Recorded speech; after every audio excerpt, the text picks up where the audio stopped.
আজকে আমরা পিঠ ব্যথার একটি অন্যতম কারণ মায়োফেশিয়াল পেইন সিনড্রোম তা নিয়ে কথা বলব। তো মায়োফেশিয়াল পেইন সিনড্রোম কি? মায়োফেশিয়াল পেইন সিনড্রোম হচ্ছে মাসলে যদি বিভিন্ন মাইক্রো ইনজুরি, ইসকেমিয়া অথবা নট যদি থাকে, সেক্ষেত্রে স্পেসিফিক মাসলে পেইন হয়ে থাকে। এর উপসর্গ কি? মাসলে ডাল পেইন হতে পারে, রেডিয়েটিং পেইন হতে পারে, বার্নিং হতে পারে, বিভিন্ন কাজ করলে এর পেইন বৃদ্ধি পায়, ডিপ্রেশনে থাকলে এই ব্যথা বাড়ে। কাদের এই মায়োফেশিয়াল পেইন সিনড্রোম বেশি হয়? যারা স্পেসিফিক মাসলের ইউজ কম করে, যারা এক্সারসাইজ কম করে, যাদের ডায়াবেটিস আছে, থাইরয়েডের প্রবলেম আছে, আদার কোনো এন্ডোক্রাইন প্রবলেম আছে, এক্ষেত্রে মায়োফেশিয়াল পেইন সিনড্রোম এইসব রোগীদের ক্ষেত্রে বেশি হতে পারে।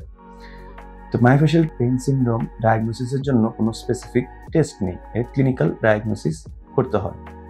তো সাধারণত এই রোগীগুলা মুখে ওষুধ খাই আমরা ট্রিটমেন্ট করতে পারি। এক্সারসাইজ, ইয়োগা এগুলোর মাধ্যমে রোগীগুলো অনেক সময় ভালো থাকে।